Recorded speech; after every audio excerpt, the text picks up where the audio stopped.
Welcome, everyone. Thank you for coming to the Student Abroad on a Student Budget presentation. Today's presenters will be Wilsey, Miranda, and Audrey.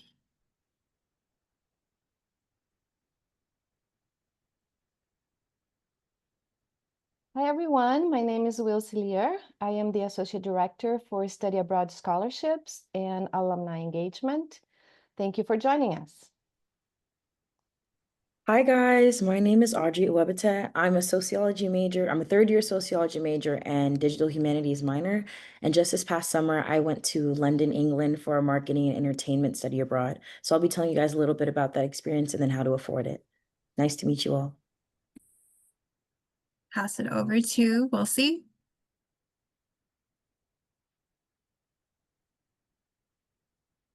Okay, so today we are going to be covering how to make study abroad possible.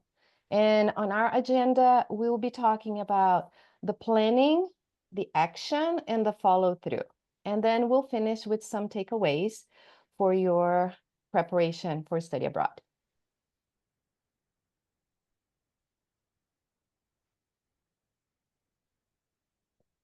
So why is it important to prepare for your study abroad program? There was a survey done earlier this year by Teradata, and 93% of the students said it was important to study abroad. But the survey also showed that 80% of the students have budget concerns. So cost is the top concern about 80% of the students.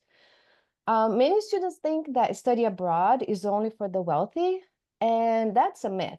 The reality is, with planning, it is possible.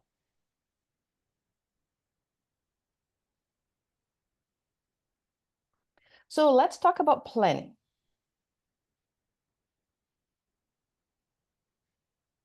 Planning is the secret for your success. You will not be able to take full advantage of what we'll be sharing with you today if you don't start planning early. And here are just a few benefits of early planning.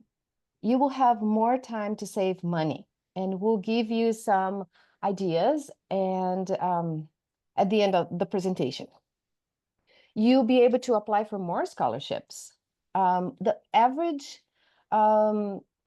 scholarship opportunity, you may have deadlines that come 8 to 10 months before your program starts. So if you have scholarships that you're interested in, the earlier you start looking into those opportunities, the more chances you will have of being awarded the scholarship. Another benefit is you can stay on track for graduation. You may not need to be at UCLA for an additional, quarter or 2 quarters. You will have wider program choices, and that will be available because you are not going to be missing deadlines. You will be able to select the programs ahead of time. And very important, you will have confidence and less stress. So with the preparation of studying abroad, it's normal, especially for students that go abroad the first time, it's normal to have some stress, but you don't want financial stress during that time. So the first thing you need to do is to learn about available programs. We have 3 UCLA or UC programs that are available for UCLA students wanting to go abroad. And there are also non-UC programs. But one thing to keep in mind for those programs is that you will not be eligible for financial aid. And also you may not be able to transfer the credits to UCLA. So the first program that I want to bring to your attention is the UCLA Travel Study. It happens during the summer only, and it is our faculty-led program. You will go abroad with UCLA professors. You will be taking UCLA credits, so you don't need to transfer anything to UCLA. You will be UCLA course. The second program is UCLA Global Internship Program. It's also only happens during the summer. You will be able to earn credits, but it is a non-paid internship. And the last one, this is our biggest program, and it's the UC, what we call the UC EAP. is the UC Education Abroad program. This is for the entire UC system. It runs during the summer, fall, winter, spring, year long. So you have a lot more flexibility of going abroad. This is more like an exchange program where UCAP send UC students to the universities abroad, and we also receive students from abroad. And the courses are taught by the host country instructors. Now, if budget is a concern, one thing you need to do is identify affordable programs. A lot of students want to go to Europe, and I understand it's wonderful. There are wonderful places to visit, but it's also some of the most expensive locations. Just keep in mind that if you are flexible, what you are looking at here is your experience. Even if you cannot afford at this time to go to Europe or Australia or Africa, you may be able to go to like Central or South America or Southeast Asia. It's the experience that will count. The skills that you're going to be gaining from your study abroad program. It's not going to be valid just for your personal and academic life, but will also impact your professional career. Another thing is the cost breakdown. Not all program costs are the same. So you really need to pay attention if the cost is including housing. Some of them include, some meals, but you will still need to plan for additional meals abroad, transportation, insurance, visa fees, personal expenses abroad.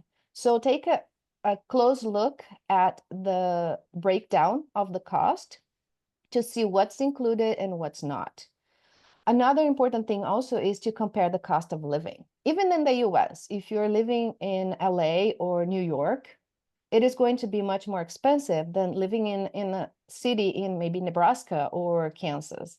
The same thing with different countries. You have cost of living, and that also brings the program cost up, but you will have other expenses in the country that you need to pay attention to. And the currency exchange, I was just looking today, $100 today is about 85 euros. So your money is not going to be as far if you go to Europe as if you go to another program that the dollar goes further. So to keep in mind, if finance is a problem, consider off the beaten path locations. Now, when should you go abroad? And this will depend on each situation, but there are some general concepts. So to go abroad during the fall quarter is usually more expensive. Why is that? UCLA is in a quarter system. Most universities abroad are on a semester system. That means you're going to be abroad longer, you're going to have more expenses, you're going to get more units, but that means also the cost is going to be higher. Going during the spring quarter, most universities abroad, again, are on a semester. They call the spring semester, but you are going to be missing 2 quarters at UCLA doing 1 semester abroad. Especially for non-California residents, this is a good option because instead of paying the non-resident tuition twice for 2 quarters, you're basically paying it once. But keep in mind that it may result in less units or fewer courses. Summer is the most popular time that UCLA students go abroad.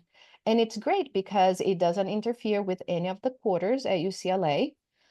But keep in mind that there will be fewer grants available, and financial aid will tend to be a lot more loan heavy. For non-residents, for non-California residents, this is a good time to go abroad because there will be no supplemental tuition involved. And year can be about the same or less expensive than being at UCLA.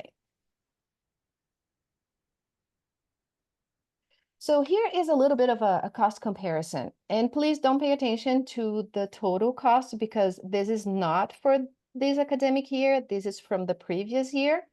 So we have not updated our costs for this upcoming year yet.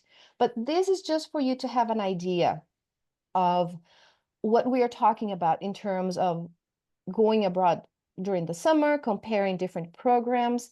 Look at this. These are GIP with the internship program, UCAP, travel study, usually goes from 4 to 8 weeks abroad. Units, about 8 to 11 units.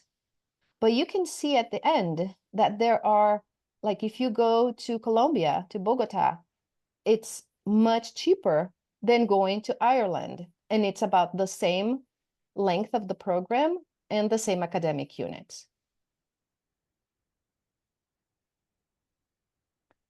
Now let's compare the fall quarter. The fall, as I mentioned, fall quarter at UCLA is 10 weeks. Abroad, you will have a fall semester. It can be 15 weeks, 17 weeks. You will have probably more units because you're studying abroad during a semester. And so you can see at UCLA for the fall quarter compared to Japan or Spain. So the fall will get more expensive if you decide to go to Europe, but you can also find programs that will be more affordable if you go during the fall.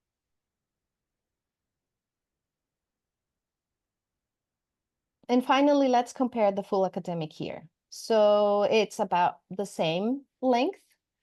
You can probably get the same number of units, but let's suppose you decide to go to Sweden. You will have less than $10,000 difference for the cost of UCLA because the room and meals are like $10,000 different, almost $10,000. So this will make a difference when you are looking into choosing affordable programs.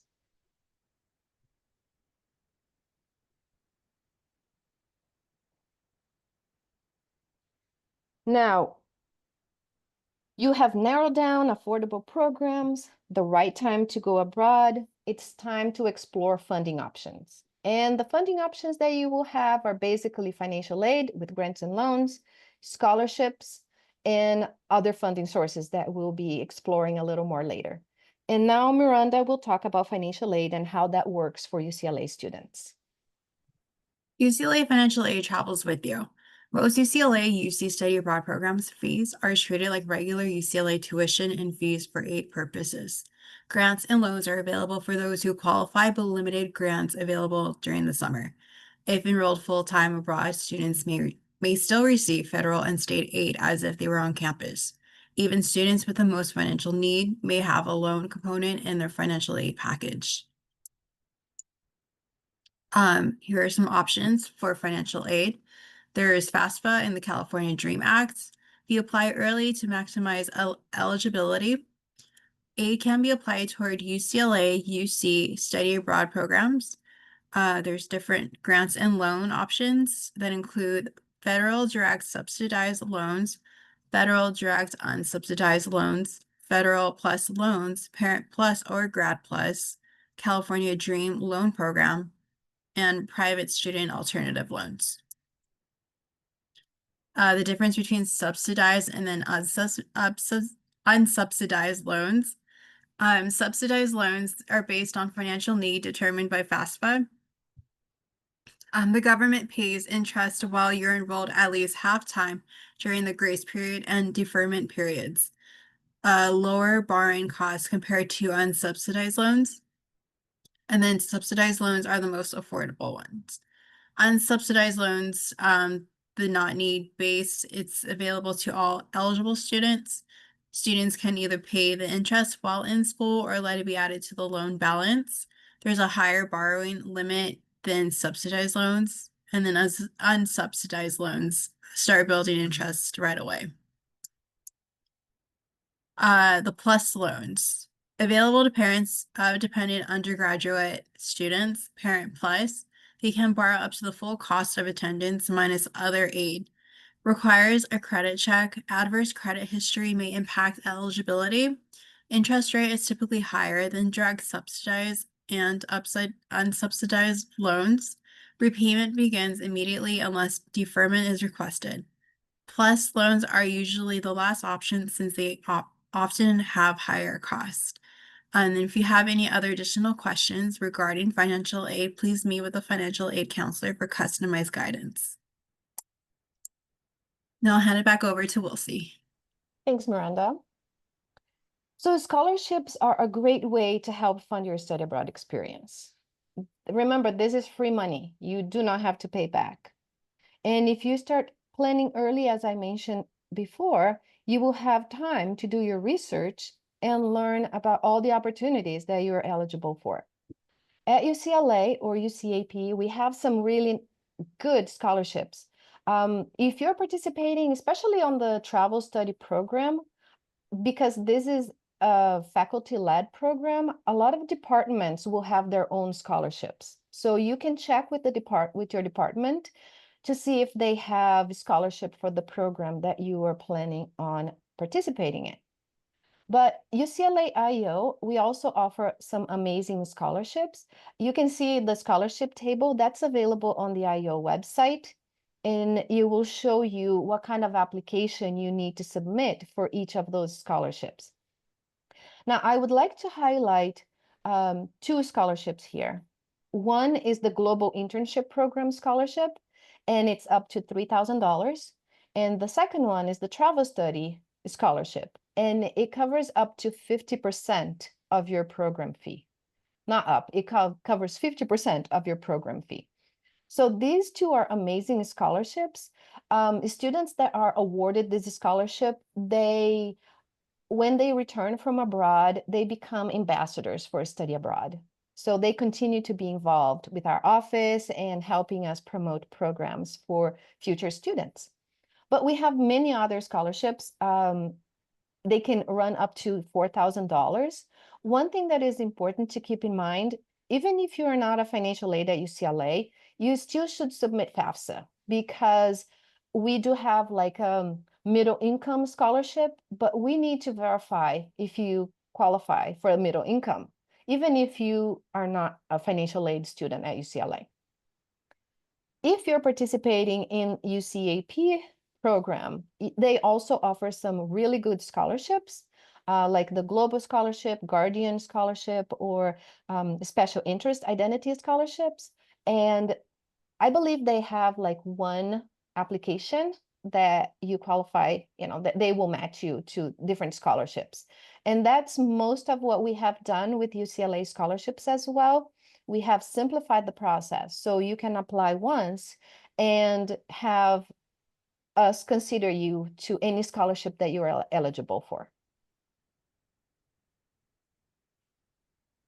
Now, besides UCLA or UCAP scholarships, there are some really amazing national scholarships, and you should take a look at the IO website. We list all these scholarships and many other opportunities, but I'm going to highlight 4 of them. The Gilman Scholarship is up to $5,000, and this is a Department of State scholarship for students who receive federal Pell Grant. If you are a federal Pell Grant recipient, I would highly recommend that you apply for this scholarship. One of the benefits also, they have 2 cycles during the year. If you're going abroad during summer or fall, you can actually apply for both cycles. One just closed now, and that's why it's important to start planning early. Students that applied now, if they don't get a scholarship, they can apply again when it opens early next year. The Freeman Scholarship is up to $7,000, and for students going to Asia, Fund for Education Abroad up to $5,000, and this is for a diverse student population. They also have many different scholarship opportunities, and you have one application that you need to submit. Now, the Boren Scholarship is a little bit different. This is focused on U.S. national security. So if you are interested in public service, this will be a great opportunity, but most of our programs would not qualify. This has to be a program that's heavily focused on language, and it has to be a critical language as determined by the US. So this also will require for you to work 1 year for the federal government after graduation. But again, as I said, if you're interested in public service, this will open doors for you for your employment. Now, the next step is for you to create a budget. Budgeting is not just for study abroad. It is a lifelong skill. And if you develop the habit of budgeting, planning, and saving, you're going to be very successful in many aspects of life. So UCLA has a financial wellness program. If you're interested, it's financialwellness.ucla.edu. But for studying abroad, what are you going to do? You're going to get all your sources of income and then list off all your expenses. And that's why it's important to break down all the costs, because you're going to see everything that you're going to be spending and all the incomes that you have, and see if they match. There are some really nice budgeting tools. You can use spreadsheets, but you can also access some apps that are student friendly. And we have listed here a few, like Pocket Guard, Axio, but there are many others available for students to use as budgeting tools. But some programs that you may be applying for may also provide financial planning worksheets. So take a look at all the budgeting tools available and start using them, because they will make a difference on how you will be prepared to your program abroad and be able to afford a study abroad program. Now, let's think of studying abroad budgeting as a bucket. So let's build your study abroad bucket. If you are just relying on financial aid, your bucket will look like grants and loans. But if you are a proactive Bruin, you will have more items in your bucket. So besides grants and loans, you will have scholarships, you will have personal funds. Now let's put a dollar amount to this. Let's suppose the program is $13,000. If you only depend on financial aid, Miranda, can you move the slide, please? One more. Okay, so if you're only planning on financial aid, let's suppose you got $5,000 in grant, you will have $8,000 in loans. But if you are a proactive Bruin and you applied for scholarships and you were able to find creative ways to get some personal funds, your bucket is going to look like this.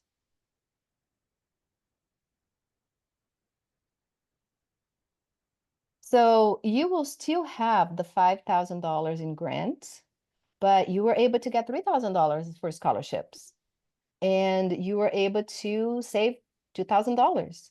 So now you only have $3,000 in loans instead of $8,000. But now you may say, well, I don't have any personal funds. Well, that's why other funding sources come into play. And Audrey will talk a little bit about these other suggestions for extra income and her own experience budgeting for her study abroad program. Yeah, so if you guys are like me, you're really interested in study abroad, but you aren't really quite sure how to pay for it. We've heard about scholarships, we've heard about loans, we've heard about grants, but there are other ways that you can kind of pick up the slack where your funding may not make it. So some tips for extra income include cutting daily expenses, picking up a side job, or opening a dedicated saving account. I did all three of those things, which I'll go into a little bit more in a second. You can also use rewards and cashback apps, ask for travel funds as gifts, and crowdfunding. So kind of some insight into my experience. In terms of cutting daily expenses, I'm more so up to my working. I have a work study job here at UCLA, and normally a quarter, I only work once a week. But because I knew I was going to London and our dollar loses value in London, like I think £1 is 1.35 dollars. So we lose like almost half a dollar. I decided to pick up an extra job or extra shift, so I worked 2 times a week to make some extra money. I also had a dedicated savings account where all the money I had, a fraction of it, a bigger portion of it would go to that savings account, so I'd have money to use when I went to London. And then also on top of that, I have my own little small business where I do people's nails. So in order to help make some extra money, I would also take more clients during the spring before my study abroad. So there's just like a number of ways that you can run around and haggle a little bit for money, because when you do study abroad, like the biggest thing that you want to do is like get souvenirs for all your people. Like you finally made it there. You don't want to limit yourself because you are unable to have that money. And there are many ways to get that money. Thanks, Audrey. And I would strongly recommend for you to go to the IO website and take a look at those helpful articles. We have compiled a few articles that give you some creative ideas on how to save some extra money to be able to afford study abroad. Okay, so now you did all the planning, and it's now time to put those plannings into action.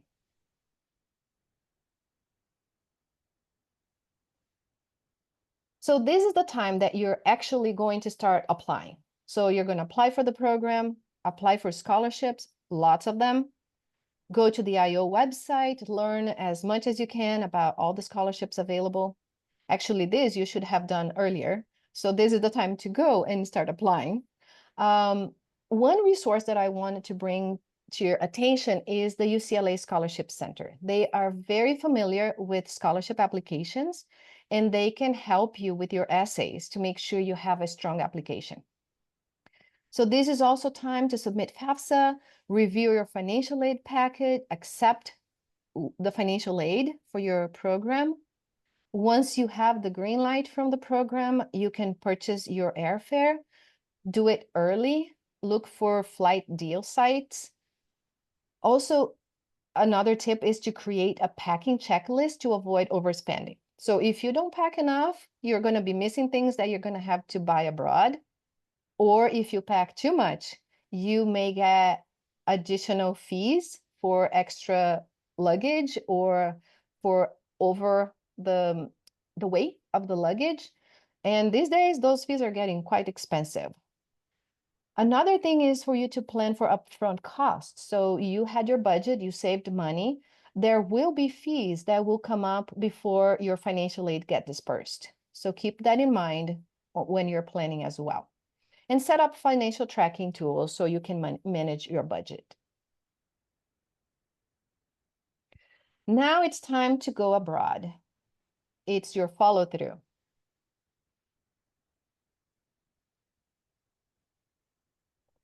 Now, while you're abroad, stick to your budget. Set realistic travel budget. Did you plan for additional traveling? Did you plan some extra cash to buy things abroad? Some options also for you to save money there. If housing is not included in your program and you can choose your housing type, consider homestays or like dorms, roommates, so you can save some money. For food, think of cooking instead of eating out. Use student discounts for transportations as you do weekend travel. Try to find low-cost airlines, hostels, and monitor your spending regularly. Audrey, do you mind sharing with us how you managed your budget abroad? Yeah, so something that I always prepare for is I'm like an anxious person, so I always have a backup plan. So while you should set a realistic travel budget, you should also have like some extra rainy day fund just in case anything happens out there.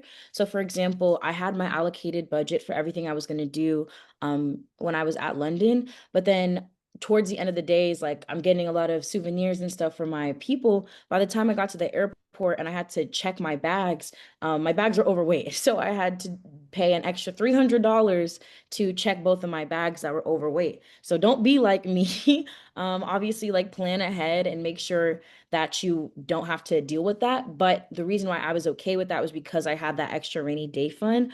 I would also emphasize cooking versus eating out. The biggest part about studying abroad is that you're really exercising your responsibility muscles, your independent muscles. You could eat out every day and you could burn through your money like that, or you can go to your local budget food area, get some fresh produce, because food also does taste different outside of the United States, which is something that I learned when I was in London. And make sure that you learn how to cook or like follow up a video on YouTube. It's actually super empowering.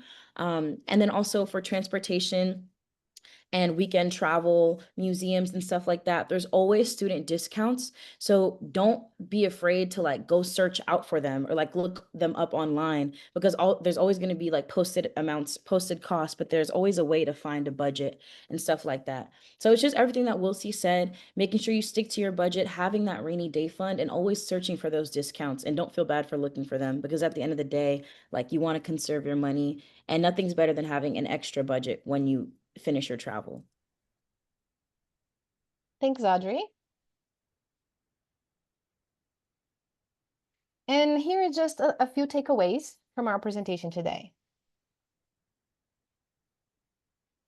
So things to consider: start planning early, choose affordable programs by comparing costs across location and timing, apply for as many scholarships as you're eligible for, and make full use of financial aid, create a realistic budget and stick to it, use cost-saving strategies before and during your time abroad, and seek help from study abroad and financial aid advisors.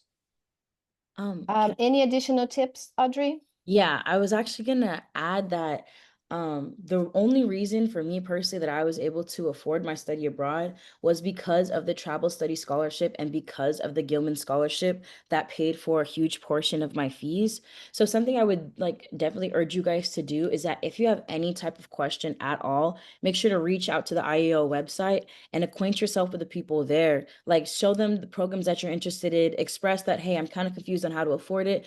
They can point you towards scholarships or point you towards the website for what to look at. But then also something that looks really good for the travel study scholarship is you showing up and advocating for yourself, because that's all I did. All I did was start asking questions, learning about the processes, and then I got the scholarship, and now boom, went on my trip, and here I am today helping you guys out. So just be super proactive about your plan. You can do this. Excellent. Thanks, Audrey, for those wonderful tips. And this brings us to the end of our presentation. As the saying goes, it takes a village. So don't do all the work on your own. There are so many resources available on campus. Try different advisors, your departmental advisor, financial advisor, study abroad advisor. Ask as many questions as you can to gather information so you can make decisions on, how to study abroad and stay within your budget.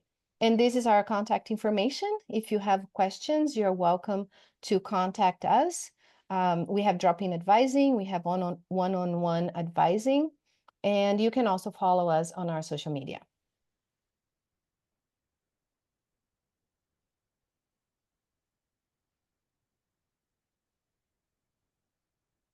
And now I will stop the recording and we will open for questions.